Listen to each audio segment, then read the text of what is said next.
Okey, Assalamualaikum dan selamat sejahtera. Hari ini saya akan menunjukkan tentang proses untuk menghasilkan sistem penanaman secara takungan. Baiklah, cikgu-cikgu perlu menyediakan botol plastik, cat sembur dan cikgu-cikgu juga boleh menggunakan paip PVC. Ada yang paip yang jenis besar dan ada juga yang kecil. Ada dua fungsi, gerimit, pisau boleh laras, gabus, gergaji lengkung halus dan cikgu-cikgu perlu menyediakan beberapa helai tali mop, pen penanda, gunting serbaguna, tudip tangan dan cikgu juga perlu menyediakan corong untuk menapis air, lidi sate dan seterusnya. Untuk medium penanaman, cikgu-cikgu menggunakan kokopit dan juga leka. Langkah yang pertama ialah botol perlu ditanda di sekeliling permukaan botol dan di bahagian atas sebelum dipotong.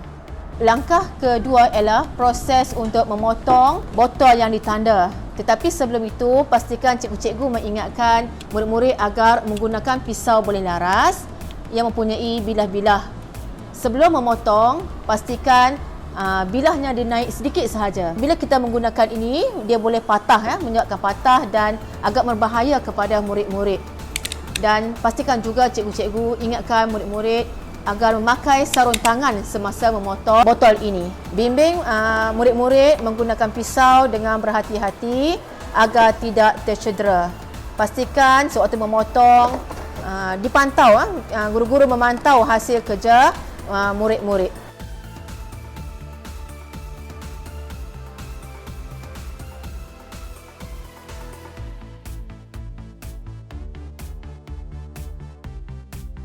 Ini ialah hasil botol selepas dipotong. Cikgu-cikgu bolehlah melukis corak pada atas botol mengikut kreativiti masing-masing. Langkah seterusnya ialah ataupun tebuk lubang di kiri atau kanan botol sebagai lubang limpah. Pastikan lubang limpah ini ditebuk secara berhati-hati sebab gerimit ini juga sangat tajam dan boleh mencederakan tangan. Pastikan lubang limpah ini ditebuk kecil sahaja supaya medium tidak terkeluar melalui lubang limpah ini.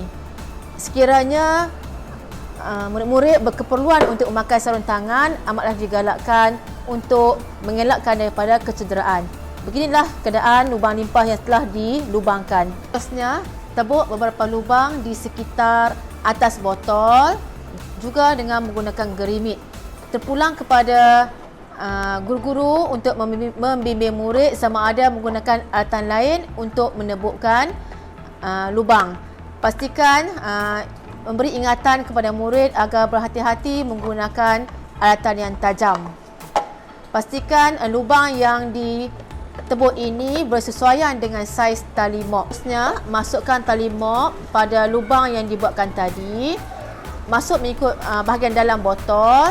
Dan pastikan selepas masuk seperti ini, dipintal di bahagian atas ataupun di bahagian luar botol. Ini untuk mengelakkan daripada tali mop terjatuh ke bawah, ke bahagian dalam botol. Masukkan tali mop ini pada semua lubang yang ditanda, yang ditebuk tadi. Selain daripada tali mop, kita juga boleh menggunakan pecah kain yang fungsinya boleh menyerap air ke dalam medium. Contoh ataupun hasil tali mop yang sudah dimasukkan ke dalam setiap lubang yang ditebuk tadi. Baiklah, seterusnya untuk botol di bahagian bawah, kita juga boleh spray atau semburkan dengan cat yang berwarna-warni mengikut kreativiti guru. Contoh hari ini menggunakan botol luksinar sahaja. Seterusnya ialah proses untuk membuat alat penanda untuk menentukan aras air. Kita cucukkan lidi pada gabus.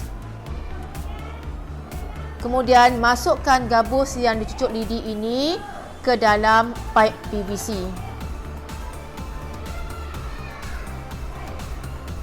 Berhati-hati semasa menggunakan lidi sebab lidi ini juga boleh mencederakan mata untuk murid-murid. Okey, seterusnya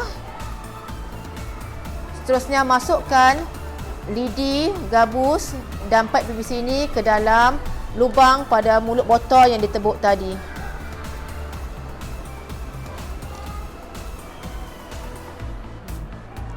Seterusnya, jika guru atau murid menggunakan pipe PVC yang besar, pastikan lubang botol ini sama saiz dengan pipe PVC. Jadi penutup botol ini tidak perlu digunakan. Penutup botol tidak perlu digunakan sekiranya saiz PVC sama saiz dengan mulut botol. Seterusnya, masukkan pipe ke dalam lubang penutup botol dan ketatkannya pada mulut botol. Selepas itu, ini hasilnya. Selepas itu, masukkan ke dalam bekas penanaman. Lidi yang dicucuk dengan gabus dimasukkan ke dalam batang pipe dan seterusnya kita akan letakkan untuk bahan-bahan medium. Pertama sekali, masukkan leka.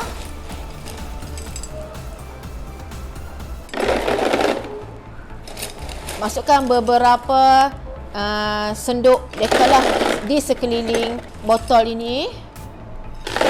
Pastikan ia diletak rata, sekeliling botol diletak rata. Kemudian masukkan medium tanaman iaitu kokopit.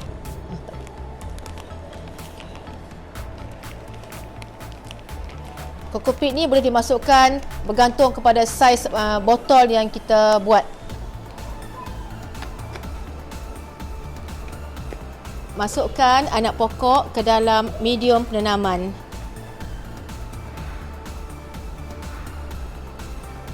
Untuk memudahkan meletakkan anak pokok, pastikan kita lubangkan sedikit pada medium penanaman.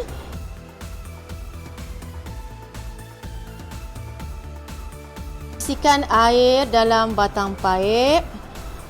Gunakan corong supaya air dapat mengalir dengan baik. Air yang diisi perlulah sehingga keluar melalui lubang limpahan dan pastikan lidi akan naik. Lidi yang ada gabus tadi akan naik menandakan air sudah mencukupi untuk projek tanaman ini. Pastikan air diisi apabila lidi menunjukkan paras air sudah kering. Selesailah sudah kita untuk projek tanaman secara takungan. Terima kasih.